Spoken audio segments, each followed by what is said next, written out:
রাসূলুল্লাহ সাল্লাল্লাহু আলাইহি সাল্লামের জামানায় একজন ব্যক্তি ছিলেন, সাহাবী ছিলেন হযরত সালমান ফারসি। নামে কি? ফারসি। ফারসি মানে কি? পারস্যের অধিবাসী। কথা বলে না, নামই ফারসি। আছে না অনেকে বলে যে, যেমন আমরা একজন আলেমের নাম ছিল জুনায়েদ আহমদ বাবু নগরী, বাবু নগরীতে বাড়ি, ঠিক কি না বলেন? অনেক হুজুরের নাম আছে বৈরবী, লাস্টে জেলার নামে সিলেটি। তো হযরত সালমান ফারসি, বলেন হযরত সালমান ফারসি, ওনার নাম হলো হযরত সালমান ফারসি। উনি হলো পারস্যের অধিবাসী। পারস্যটা কোথায়? ইরানের। তো সেই দেশের মানুষ অগ্নি পূজক ছিল। অগ্নি পূজক, অগ্নি মানে আগুন, আগুনের পূজা করে, আগুনকে দেবতা মনে করে। নাউজুবিল্লাহ বলে, আগুনকে দেবতা মনে করে। আগুনের এত পাওয়া, আগুন সব জ্বালিয়ে দেয়, এটাই খোদা। কব্বখ্ত, নালায়েক, দুর্বল, মেধার অধিকারী। কথা বলে না, যুক্তিতে যা মনে করে সেটাই সত্য মনে করে, বাস্তবতা বুঝে না। আবেগ দিয়ে আগুন, আহারে খাও দাও, আগুন জ্বালায় দিলে 20 তলা বিল্ডিং পুরো ছাইখাই হয়ে যায়, আগুনই আমাদের খোদা। নাউজুবিল্লাহ বলেন না? এরকম পাগল এখনো আছে না নাই? আছে। এটা হলো আগুনের অগ্নি পূজক। তো সালমান ফারসি, তার বাবা ছিল সেই গ্রামের সর্দার, সর্দারের ছেলে সালমান। তারা ছিল অগ্নি পূজক, আগুন পূজা করত। সালমান নিজেও আগুন পূজা করতেন। তার বাবা হলো সর্দার। তো সর্দারের ঘরের সামনে 24 ঘন্টা দেবতা জ্বলতো। আর সালমানকে তার বাবা এত ভালোবাসতো, ঘর থেকে বের হতে দিত না। সালমান, ঘর থেকে বের হবে না, তোমাকে খুব ভালোবাসি, তুমি সারাদিন ঘরে থাকবা, আর ঘরের সামনে আমাদের দেবতা মানে আগুন, এটা জ্বালানোর কাজে ব্যস্ত থাকবা। বলেন না আউযুবিল্লাহ। ইরানের পারস্যের সালমান এই ছোটকাল থেকে বাবার আদরের টুকরা। তিনি অগ্নি পূজক, আগুন জ্বালায়, নিজেও অগ্নিকে সেজদা করে, বাবা সেজদা করে, এলাকার সবাই আগুন পূজক। তো একদিন তার বাবা বলল, সালমান একটু অমুক জায়গায় একটা কাজ আছে, কাজটা দ্রুত করে আসবা, দেরি করবা না। হযরত সালমান তিনি চলে গেলেন বাবার কাজে। পথের মধ্যে তিনি দেখলেন একটা খ্রিস্ট ধর্মের যে উপাসনালয়, গির্জা। তিনি গির্জার মধ্যে উকি মারলেন, দেখলেন গির্জার যে পাদ্রী, আমাদের যেমন হুজুর, খ্রিস্টানদের কি আর হিন্দুদের ঠাকুর, কিছুই জানেন না। হিন্দুদের কি, খ্রিস্টানদের আর মুসলমানদের হুজুর বা শায়েক, পীর, ইমাম। তিনি দেখলেন গির্জার মধ্যে একজন পাদ্রী নাসিহা করতেছে, খ্রিস্ট ধর্মের পাদ্রী। এখনকার খ্রিস্টান আর তখনকার খ্রিস্টান আকাশ পাতাল পার্থক্য। তখনকার খ্রিস্টানরা ইনজিল, ঈসা আলাইহিস সালাতু ওয়াস সালামের ইনজিলকে ফলো করতেন। এখনো ইনজিল আছে, কিন্তু 10% সঠিক নাই, সব কাটছাট করে ফেলেছে। তখন 90%, 100% ইনজিল সঠিক ছিল, আর সেই ইনজিলটা ছিল আল্লাহর কালাম। খ্রিস্টান পাদ্রী, খ্রিস্ট ধর্মের যাজক নসিহা করে। সালমান নসিহা শোনা মাত্র রবের কালাম তার অন্তরের মধ্যে ঈমানের ঢেউ খেলে। সুবহান। সঙ্গে সঙ্গে তিনি খ্রিস্ট ধর্ম গ্রহণ করলেন। বাড়িতে আসার পরে অগ্নি পূজক সর্দারের সন্তান জীবনে কোনোদিন ঘর থেকে বের করে নাই। দেখে সন্তান তো বেপথে চলে গেছে, পথভ্রষ্ট হয়ে গেছে, খ্রিস্টান হয়ে গেছে। সালমানের বাবা তার পায়ের মধ্যে শক্ত করে শিকড় মারলেন, শিকল লাগালেন।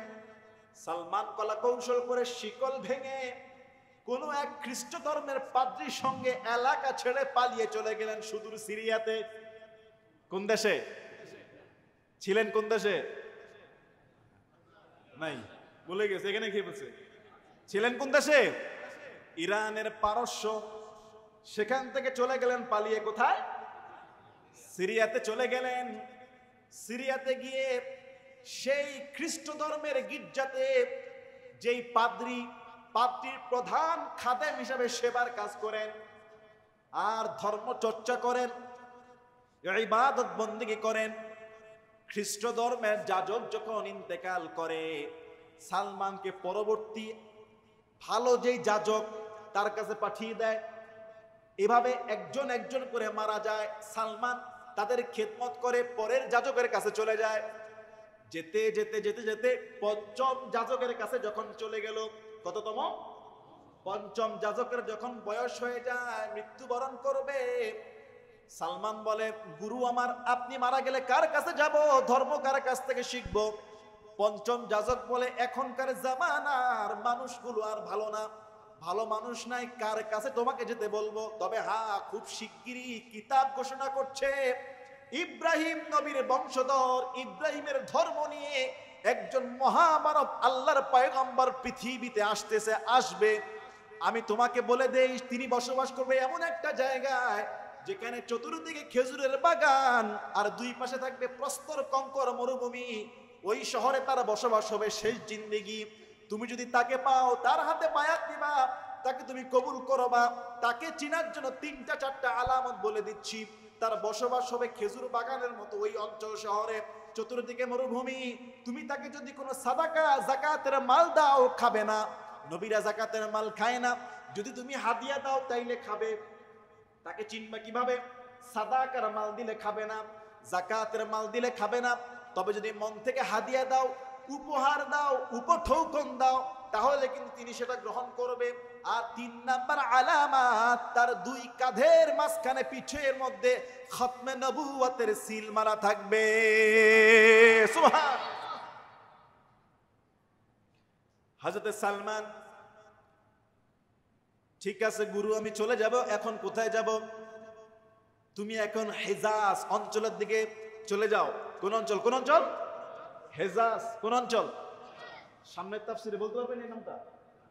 পঞ্চম গুরু সালমানকে কোন শহরে যেতে বললেন? হেজাজের দিকে চলে যাও। হেজাজের দিকে চলে যাও।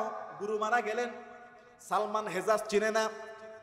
কাফেলা, গাইড, কোন একটা দল হেজাজের দিকে যাচ্ছে। সালমান বললেন, আমাকে হেজাজের তোমাদের সঙ্গী করে নিয়ে যাও, আমাকে রাস্তা দেখাও, বদৌলতে আমার ছাগল আর গরু তোমাদেরকে উপহার দিয়ে দিব। সুবহান। হেজাজের কাফেলা পেয়ে রওনা হয়ে গেলেন। চুক্তি হলো, তোমাদের দলে রাখবা, রাস্তা দেখায় দিবা, হেজাজের দিকে নিয়ে যাবা, আমি তোমাদেরকে আমার গরু আমার ছাগল পারিশ্রমিক হিসেবে দিয়ে দিব। একটা কাফেলার সঙ্গে রওনা হয়ে গেলেন সালমান। সিরিয়া থেকে রওনা হলেন। পথিমধ্যে এই কাফেলার দুষ্ট লোকেরা একটা বাজারে ইয়াহুদীদের কাছে সালমানকে বলে, ইয়াহুদীদেরকে বলে, এই ছেলেটা আমাদের কেনা গোলাম। সত্য না মিথ্যা? জোরে বলেন। এই ছেলেটা আমাদের কেনা গোলাম, হে ইহুদি, কিনবা নাকি? কিনলে একে বিক্রি করে দিব। বলেন নাউজুবিল্লাহ। আসলে কি সালমান গোলাম?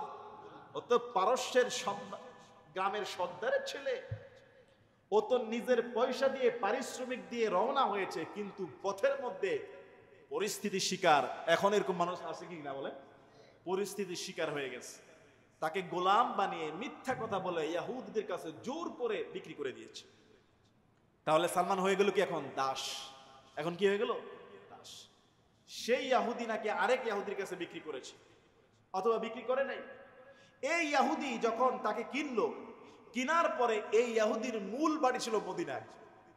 মূল বাড়ি কোথায়? ইহুদি সালমানকে ক্রয় করে চলে গেলেন তার বাড়ি মদিনায়। সালমান যখন মদিনা শহরে ঢুকলেন, চতুর্দিকে খেজুরের বাগান দেখা যায় আর প্রস্তর কঙ্কর মরুভূমি দেখা যায়। সালমানের মন খুশিতে আটখানা। পাদ্রীর কথার সঙ্গে শহর মিলে যায়, ভবিষ্যতে এখানেই আসবে মুহাম্মদুর রাসূলুল্লাহ।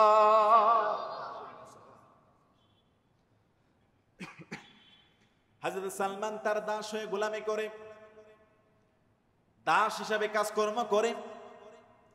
একদিন বাগানের মধ্যে, খেজুর বাগানে, সালমান খেজুর গাছের আগায়, মালিক ইহুদি মনিব নিচে বসে আছে। হঠাৎ করে একজন দৌড় দিয়ে সে ইহুদি সালমানের মালিককে বলে, হে মনিব, শুনেছেন এই মদিনায় এসেছে মুহাম্মদুর রাসূলুল্লাহ, লোকেরা তাকে নবী বলছে, তার নাম হলেন মুহাম্মদুর রাসূলুল্লাহ।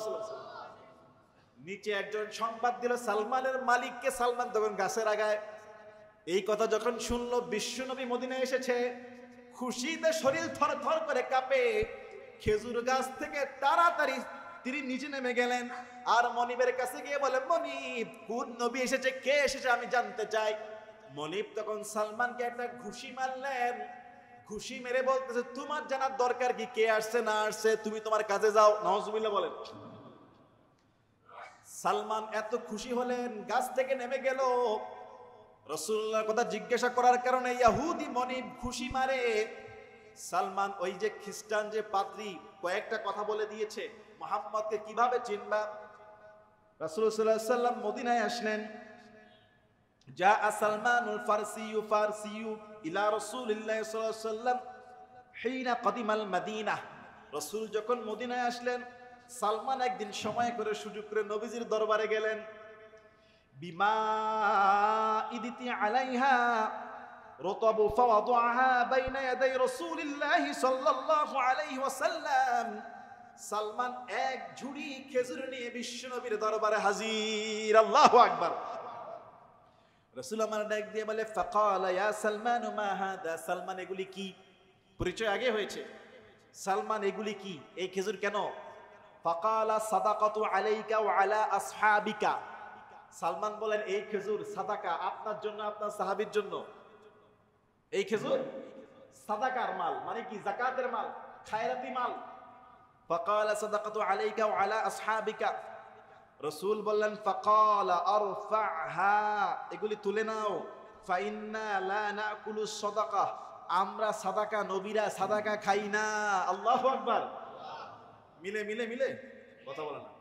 পঞ্চম খ্রিস্টান পাদ্রী কথা কি মিলে, যে ওই নবীকে তুমি সাদকা দিলে কিন্তু খাবে না। সালমান টেস্ট করতেছে, সাদাকা বলে, নবী বলেন না, এগুলি তুলে নাও। লা নাকুলু সাদাকাতা। ক্বালা ফারাফাহা ফাজা আল গাদা, এগুলি আমরা খাই না। তিনি তুলে নিলেন। ফাজা আল গাদা বিমিসলিহি ফাওয়াদাহা বাইনা ইয়াদাই রাসূলুল্লাহ সাল্লাল্লাহু আলাইহি ওয়াসাল্লাম। পরের দিন আবার আসছে, আবার এক ঝুড়ি খেজুর নিয়ে আসছে। পরের দিন রাসূল বলছে, ফাকালা মা হাদা ইয়া সালমান, এগুলি কি, এই খেজুর কিসের? ফাকালা হাদিয়া। তিনি বলছে, ইয়া রাসূলুল্লাহ, আপনার জন্য হাদিয়া আনছি, উপহার এনেছি। বলেন সুবহানাল্লাহ। টেস্ট করে, কি করে, টেস্ট করে। ফাকালা রাসূলুল্লাহ সাল্লাল্লাহু আলাইহি ওয়াসাল্লাম লিআসহাবিহি, তখন যখন এই কথা বললো যে আপনার জন্য হাদিয়া আনা হয়েছে, রাসূল করিম সাল্লাল্লাহু আলাইহি ওয়াসাল্লাম তখন এটা গ্রহণ করলেন যে আপনার নিকট উপঢৌকন এনেছি। তিনি হাত বাড়ালেন আর বললেন, তোমরাও খাও। নিজেও খেলেন, সাহাবীদেরকে বলেন, তোমরাও খাও, হাদিয়া, উপহার, এটা খাওয়া জায়েজ। আলহামদুলিল্লাহ। বলেন, পঞ্চম যে পাদ্রী যাজকের কথার সঙ্গে মিল আসে কিনা? আচ্ছা, শহর মিলে গেছে, খেজুরের বাগান, সাদাকার মাল খায় না, হাদিয়া গ্রহণ করেছে, বাকি আসার কয়টা? কথা বলে না, কয়টা? সেটা কি?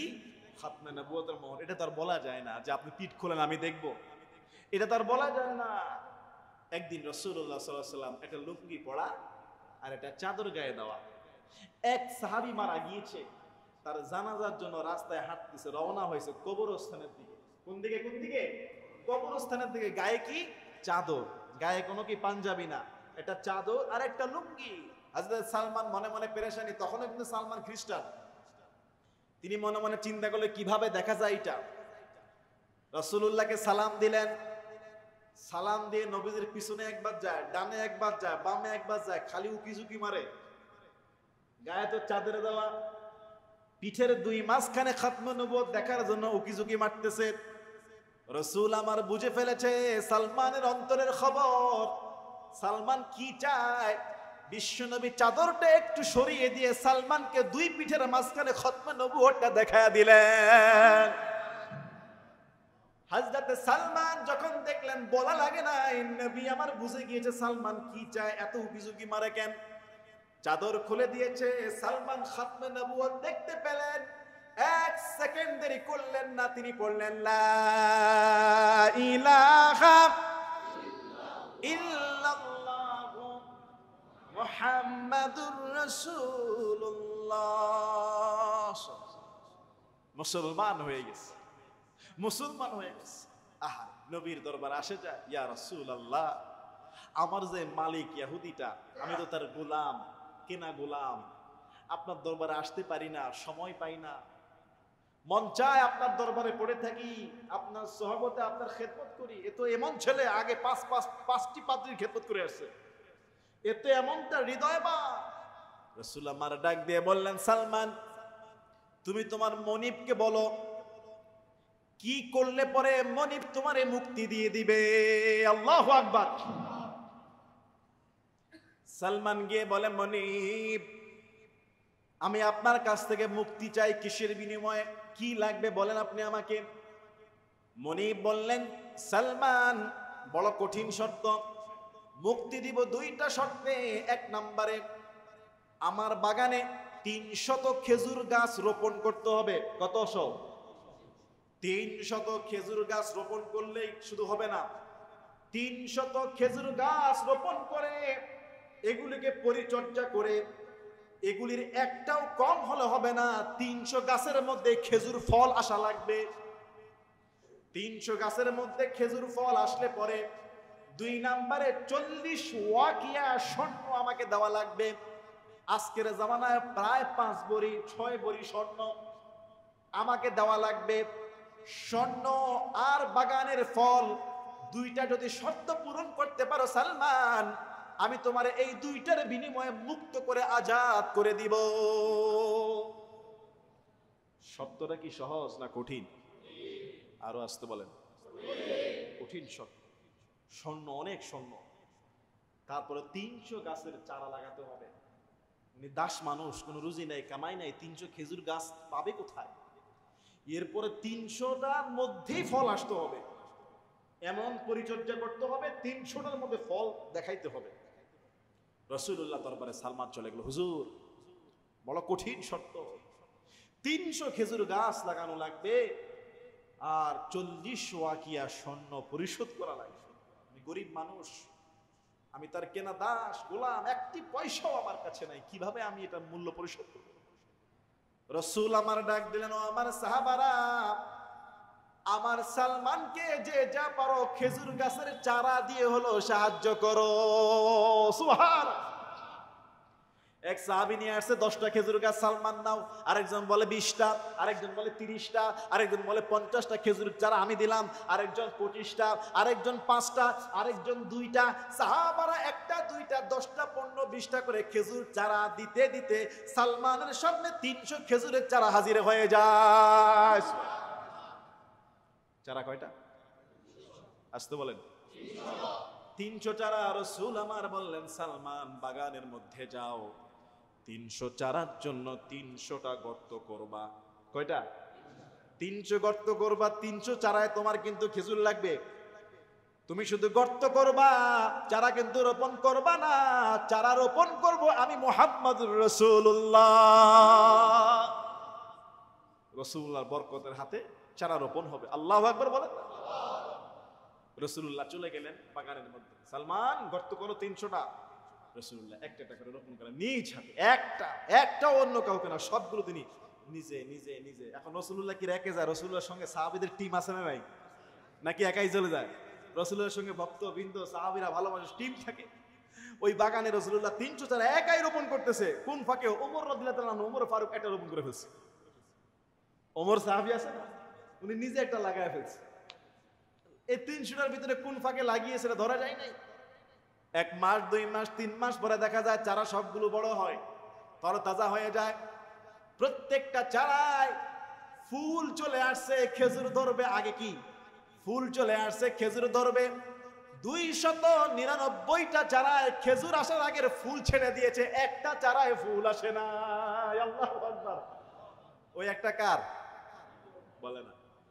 হযরত ওমর ফারুক রাদিয়াল্লাহু তাআলা। ওই একটা চারা উঠছে। রাসূল বলে, ঘটনা কি? সর্বনাশ, একটাও বাদ দিলে তো কাজ হবে না। এই সালমান তাড়াতাড়ি ওই একটা উঠাও। ওই সালমান ওই যেটার মধ্যে ওমর ভুল করে রোপণ করে ফেলেছে ওইটা উঠানোর পরে রাসূল ওই জায়গায় আবার নিজ হাতে একটা লাগাইছে। আল্লাহু আকবার। তাহলে আগের 299টা ওগুলো তো ফুল চলে আসছে, আর এইটা বসে থাকে না, এইটাও ওইটার সঙ্গে মিলে গিয়ে 1 বছরের কম সময়ে 300 খেজুর গাছের বাগানে ফুল এসে খেজুর এসে পরিপূর্ণ হয়ে গেছে। আল্লাহু আকবার। কেউ ভাই 300টা যদি আমি আপনার লাগাই, 100টা তো এমনি বাদ। কথা বলে না। আমি আপনি যদি 300 চারা লাগাই, 250টাও বাদ হয়ে যেতে পারে, 50টা তো এমনিই বাদ, ঠিক না? 300 গাছের চারা খেজুর পরিপূর্ণ ফিলা, শর্ত একটা পরিপূর্ণ হয়েছে, বাকি আছে কয়টা? স্বর্ণ লাগবে, 5-6 ভরি স্বর্ণ লাগবে, ওয়াকিয়া স্বর্ণ। এক সাহাবী মাটির নিচে খনিজের কাজ করে না, খনিজ সম্পদ তালাশ করতে গিয়ে গোল এক স্বর্ণের টুকরা পেয়েছে মাটির নিচে, সুবহানাল্লাহ বলে না। খনিজ সম্পদ, খনিজ একটা স্বর্ণের টুকরা পেয়েছে। আরবের মধ্যে এখনো স্বর্ণ আছে না নাই? আরবের মাটি এত দামি, স্বর্ণ বের হয়, তেল বের হয়। মক্কার পাশে গত বছর খবর আসছে, গত বছর নাই জানুয়ারিতে খবর আসছে, মক্কার পাশে পৃথিবীর সবচেয়ে দামি স্বর্ণের খনি এক পাহাড়ের মধ্যে পাওয়া গেছে। আরবের মাটি, স্বর্ণ, এগুলি রিফাইনিং করলে স্বর্ণ বের হবে। আল্লাহু আকবার বলে না। এই জন্য সারা পৃথিবীর মধ্যে স্বর্ণের দাম সবচেয়ে কম মিডল ইস্টে, দুবাইতে, সৌদিতে, কাতারে, ইয়ারে, যেখানে স্বর্ণ তেলের খনি। এক সাহাবী স্বর্ণের টুকরা একটা পেয়েছে, ছোট এক টুকরা পেয়েছে। রাসূলুল্লাহ দরবারে পাওয়া জিনিস, রাসূলুল্লাহ দরবার, হুজুর এই স্বর্ণের টুকরাটা পেয়েছে, আপনাকে দিয়ে গেলাম, কি করবেন আপনি করেন। রাসূলুল্লাহ বলেন, সালমান কোথায়? সালমান, লাব্বাইক ইয়া রাসূলুল্লাহ, আমি হাজির। সালমান, নাও, তোমার না স্বর্ণ পরিশোধ করা লাগবে মুক্তি পাওয়ার জন্য? ইয়া রাসূলুল্লাহ, হ্যাঁ, এই যে নাও, এই স্বর্ণটা নিয়ে যাও। হুজুর এই স্বর্ণ দিয়ে কি হবে? 5-6 ভরি স্বর্ণ, 40 ওয়াকিয়া স্বর্ণ, ছোট এই স্বর্ণ দিয়ে কি হবে? রাসূল বললেন, সালমান এইটা নিয়ে যাও, এইটা দিয়ে আল্লাহ তাআলা তোমার মুক্তির ফয়সালা করে দিবে ইনশাআল্লাহ। সালমান বলে, আল্লাহ এত স্বর্ণ দরকার, এখানে কতটুকু স্বর্ণ দিয়েছে, যাই। তারপর মনি বাগান হয়েছে, মনিব আমার 300 চারার বাগান চেয়েছেন, বাগানে কিন্তু খেজুর ধরেছে। স্বর্ণ বাকি নেন, স্বর্ণ দিলাম, 40 ওয়াকিয়া স্বর্ণ। ইহুদি বিশ্ব নবীর হাতের বরকত, মুখের জবান, আল্লাহ এটা দিয়ে ব্যবস্থা করে দিবে। ইহুদি যখন ছোট্ট স্বর্ণের টুকরাটা টান দেয় পাল্লার মধ্যে, তাকায় দেখে 40 ওয়াকিয়া স্বর্ণ এখানে রয়েছে, একটু বেশি নাই, কম নাই। সঙ্গে সঙ্গে ইহুদি বলে, সালমান আজকের পর থেকে আমার গোলাম না, তোমার স্বাধীন করে দিলাম। হযরত সালমান ফারসি রাদিয়াল্লাহু তাআলা আনহু মুক্তি হয়ে গেলেন। সকাল সন্ধ্যা রাত বিকাল রাসূলুল্লাহর দরবার ছাড়ে না। মদিনার নতুন নতুন সাহাবারা যারা রাসূলুল্লাহর পরিবার চিনে না, জানে না, অনেকে মনে করতে লাগলো সালমান মনে হয় বিশ্ব নবীর পরিবারের কোনো খাস সদস্য। সুবহানাল্লাহ। এটা কেন মনে হয়? নবীর দরবার ছাড়ে না, তো ঘর নাই, বাড়ি নাই, বাড়ি হলো ইরানের পারস্য, ওইখান থেকে পলায় আসছে সিরিয়া, সিরিয়া থেকে হেজাজ যাওয়ার সময় বিক্রি হয়ে চলে আসছে মদিনায়, এখন কৃতদাস থেকে মুক্তি পেয়েছে, বাড়ি ঘর দুয়ার, স্ত্রী সংসার, বাপ দাদা আছে নবীর দরবারে। সবাই ভাবে যে মনে হয় নবীর কোনো মেম্বার, নবীর পরিবারের সদস্য সালমান। মক্কা থেকে কাফেররা মদিনায় আক্রমণ করবে, প্রচন্ড আক্রমণ, মদিনা লন্ডভন্ড করে দিবে। ইসলামী শাসন কায়েম হয়েছে মদিনায়। মক্কার কাফেররা জোরালো প্রস্তুতি, মদিনার সব লন্ডভন্ড করে ফেলবে, ঘর বাড়ি, ব্যবসা বাণিজ্য, শিক্ষা প্রতিষ্ঠান, মসজিদ থেকে ইসলামকে ধুলোর সঙ্গে মিশিয়ে দিবে। রাসূলুল্লাহ কি করবে পরামর্শ চায়, সাহাবারা কি করা যায়। হযরত সালমান ফারসি রাদিয়াল্লাহু তাআলা আনহু একটা পরামর্শ দিলেন, ইয়া রাসূলুল্লাহ সাল্লাল্লাহু আলাইহি সাল্লাম, মক্কার বিশাল বাহিনী মদিনায় ঢুকে পড়লে তছনছ করে ফেলবে, তাদেরকে হয়তো আমরা ঠেকাইতে নাও পারি। একটা অসংখ্য পরামর্শের মধ্যে সালমানের পরামর্শ বিশ্ব নবীর পছন্দ হয়ে গেল। রাসূল আমার মদিনার চতুর্দিকের যে বাউন্ডারি, মদিনা শহরের চতুর্দিকে আমরা পরিখা খনন করি। পরিখা বুঝছেন তো? খাদ, গর্ত, আমরা পরিখা খনন করি। পরিখা খনন হবে, নিচের দিকে হবে 5 হাত, কত হাত? আর প্রশস্ত 5 হাত। এমন একটা পরিখা খনন করবো চতুর্দিকে, যাতে কাফেরদের সৈন্য সামন্তের হাতি ঘোড়া এই খাতের কারণে মদিনায় ঢুকতে না পারে। সুবহানাল্লাহ। রাসূলুল্লাহর বুদ্ধিটা, পরামর্শটা খুব ভালো লাগলো। শ্রেষ্ঠ তৎকালীন জামানার ওই সময় কাফেরদের ঠেকানোর জন্য এটার থেকে উত্তম পরামর্শ ছিল না। আল্লাহর হাবিব নিজেও পেটের মধ্যে পাথর বেঁধে ওই যুদ্ধে মদিনাকে সেভ করার জন্য কোদাল দিয়ে মাটি খনন করেছে। সাহাবারা হুজুরকে বলেন, হুজুর আপনি কাজ করবেন না। রাসূলুল্লাহ তিনি কাজ করলেন আর বললেন, আমি দেখতে পাচ্ছি খুব শিগগিরই সিরিয়া পারস্য মুসলমানদের হাতে বিজয় লাভ করবে। সুবহান। তাহলে পরীক্ষা খনন নিচের দিকে কয় হাত? আর সাইডে 5 হাত। পরামর্শ দিয়েছে কে? সালমান ফারসি রাদিয়াল্লাহু, ইরানি বুদ্ধি, পারস্যের বুদ্ধি। রাসূলুল্লাহ কাজ করলেন, মক্কার কাফেররা আসলেন দলে দলে, সৈন্য সামন্ত নিয়ে, খুব স্ট্রং টিম। প্রশিক্ষিত সেনা সব ঘোড়ার মধ্যে আসছে, এসে যখন মদিনায় ঢুকবে আসমকা তারা থমকে গেল, হায় আল্লাহ কি অবস্থা, এ তো বিশাল এক নদী হয়ে গেছে। আপনি চিন্তা করেন 5 হাত সাইডে আর 5 হাত গর্ত, একটা ঘোড়া কি ক্রস করতে পারবে? সবগুলো যদি ঢুকে আর বেরোতে পারবে না, নিচে নেমে ঢুকতে পারবে পায়ে হেঁটে, কিন্তু ঘোড়া নিয়ে সম্ভব না। কথা বলে না। তারা যে দ্রুত পালাবে বা অ্যাটাক করবে, তারা যে ঘোড়ার মধ্যে অস্ত্র শস্ত্র রসদ, তাদের যে খাবার পুঁজি, এগুলি নিয়ে এই খাত খরণ পার করে ওভারটেক করে মদিনা আক্রমণ অসম্ভব। বিনা যুদ্ধে কাফেররা আশ্চর্য হয়ে গেছে, থ হয়ে গেছে যে মুহাম্মদ সাল্লাল্লাহু আলাইহি সাল্লাম একই পরিকল্পনা করলেন খন্দকের যুদ্ধে। সব কাফেররা আবার রিটার্ন চলে গেছে, মদিনা আল্লাহ সেভ করে ফেললো। সুবহানাল্লাহ বলেন। তাহলে এই জায়গায় পরামর্শটা লাগছে কার? সালমানের। একবার হযরত সালমানের একটা ভুল ধরছে হযরত আবু বকর, ভুল। রাসূল বলছে, আবু বকর সালমানকে কষ্ট দিও না, আমার আল্লাহর জান্নাত 3 ব্যক্তিকে পাওয়ার জন্য আকাঙ্ক্ষা করে। একজন হলো হযরত আলী, আরেকজন হযরত আম্মার, আর এই সালমান, এই 3 ব্যক্তিকে জান্নাত নেওয়ার জন্য উদ্গ্রীব হয়ে পড়ে আছে। সুবহান! আমার আল্লাহ সালমানকে ভালোবাসে, 4 জনকে ভালোবাসে, তার মধ্যে একজন সালমানকে ভালোবাসে, আমিও ভালোবাসি। আবু বকর সঙ্গে সঙ্গে সালমানকে বলে, সালমান মনে কষ্ট নিও না, আমাকে মাফ করে দাও। এমন সাহাবী সালমান হায়াত পেয়েছে প্রায় সর্বনিম্ন সর্বসম্মতিক্রমে 250 বছর, আর ইখতিলাফে 350 বছর বেঁচে ছিল। সুবহানাল্লাহ বলেন। কত বছর? 350 বছর বেঁচে ছিলেন। রাসূলুল্লাহর ইন্তেকালের পরে হযরত ওমর ফারুক তাকে চাপাচাপি করে এক এলাকার আমির বানিয়ে দিয়েছে, মানে গভর্নর। আগে মাসে ভাতা পেত, বছরে ভাতা পেত 5000 দিনার। আমির প্রশাসক নির্বাচন হওয়ার পরে তার মাসিক ভাতা ছিল 30,000। কত হাজার? একটা পয়সাও তিনি নিজের কাছে খরচ না করে সব সাদকা করে দিতেন। বাইরে ঘুরতেন, গাছতলায় পড়ে থাকতেন, মরুভূমিতে ঘুমাতেন, কোনো ঘর বাড়ি কিছু ছিল না, ছিলেন তিনি আমির। এক লোক বলে, আপনি একবারে নর্মাল লাইফ লিড করতেছেন, আবার আমির হয়ে বসে আছেন, আমির পদ নিতে বলছে কে? বলে, আমি নিতে চাই না, ওমর আমার 2 বার জোর জবরদস্তি করে এই আমিরের পদ দিয়েছে। তো কি করে খেতেন তিনি? মদিনাতে থাকা অবস্থায় খেজুরের পাতা দিয়ে বিছানা বানানোর ট্রেনিং শিখেছিলেন। খেজুরের পাতা দিয়ে বিছানা কিভাবে বুনে, চাটাই, এই চাটাই বানায়া বিক্রি করে তিনি খেতেন। একজন আমির, রাষ্ট্রীয় কোষাগার থেকে 30,000 বার্ষিক বরাদ্দ ছিল, একটা পয়সাও নেন নাই। এক লোক বলে, সালমান আপনার একটা ঘর বানায় দেই, ঘরের মধ্যে থাকেন। বলে, ঘরটা কেমন হবে আগে বলো। বলে, ঘরটা হবে দাঁড়াইলে মাথা সোজা করা যাবে না। যদি বলে ঘর আলিশান হবে, তাহলে এই ঘর উনি নিবে না। বলছে দাঁড়াইলে মাথা ঠেকে যাবে, শুইলে পা লম্বা করা যাবে না। ঠিক আছে, এরকম ঘর হলে আমি নিব। 3.5 হাত। কত হাত? মাত্র 3.5 হাতের সাইজ একটা ঘর একজন বানায় দিয়েছে। সালমান ওখানে বসবাস করেছে, একটা বিবাহ করেছিল, মৃত্যুকালে 3 জন মেয়ে তিনি রেখে গিয়েছিলেন। এই হলো রাসূলুল্লাহ সাহাবী আর আমরা। কথা কি বুঝে আসছে? রাসূলুল্লাহ সাহাবীদের ত্যাগ তিতিক্ষা জীবন, আল্লাহু আকবার, রাসূলুল্লাহর জন্য কুরবানি করে দিতেন।